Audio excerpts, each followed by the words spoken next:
Hi, I'm Dr. Jay Birch with Team Healthcare Clinic, and today we're going to talk about headaches, and that is something we see every single day, many patients a day. And headaches fall into a number of different categories. The most common headaches that we'll see I have listed here: tension, number one, migraine, sinuses. Those three alone comprise 90+% of what we see. Cervicogenic, I'll explain, concussion headaches, and whiplash headaches. A lot of those are just names of what the original cause was, but they're not necessarily all that different because they have several things in common.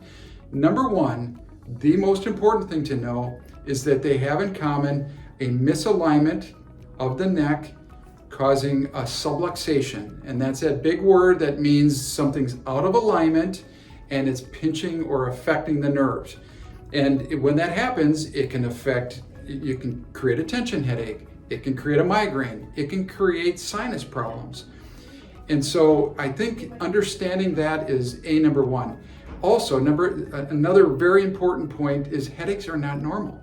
So often people think that, oh, it's normal to just get headaches, and that is your body's way of telling you there's a problem.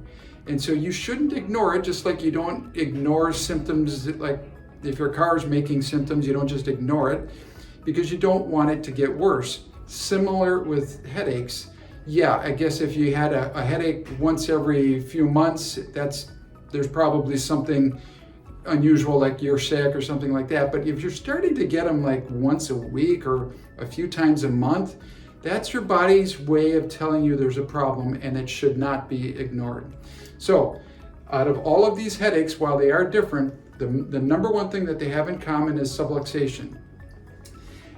In particular, tension, cervicogenic, and whiplash all have a primary cause of when it's out of alignment, it's affecting the muscles, and then the muscles in turn radiate a headache. Most of them come from the back of the neck and they radiate to the front. Migraines are different because they're blood vessel headaches or vascular headaches. Even still, subluxations can affect the blood vessels, so it's still definitely involved. But there's other things too, like hormonal problems, dietary problems that can contribute. Those are things that we look for as well in our history. And then the sinus headache, as you might expect, that's going to feel like pressure behind your face, your cheeks, and your eyes, and up in your forehead.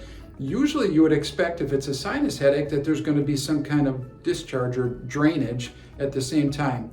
I would say it's very common for people to think they have a sinus headache, but when really they have a subluxation or misalignment headache causing tension, and it's radiating into their face, and so they mistakenly think it's a sinus headache.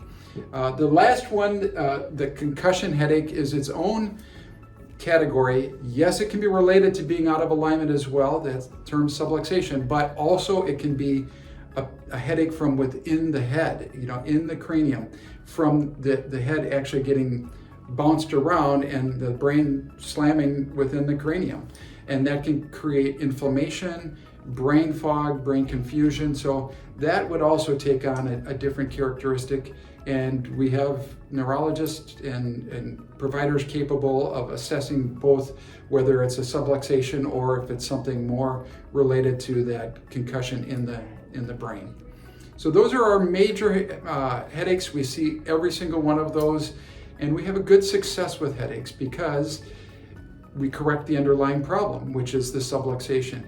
If you're getting a headache and your treatment is to, one, ignore, that's unacceptable, or two, start taking medication, you're basically ignoring it. You're doing things that are not addressing the underlying problem, and that needs to change. It will eventually lead to further problems if you just ignore the underlying cause of a condition. So that's not recommended, and not to mention that all those medications create side effects. So just to summarize, a bunch of different types of headaches, all have their different causes, but the underlying problem in really almost all of them is going to be that subluxation. And so if you want to get your headaches corrected, my strong recommendation is that you see a provider that assesses for subluxations, and that would be a chiropractor. We do that, again, every single day in our clinic.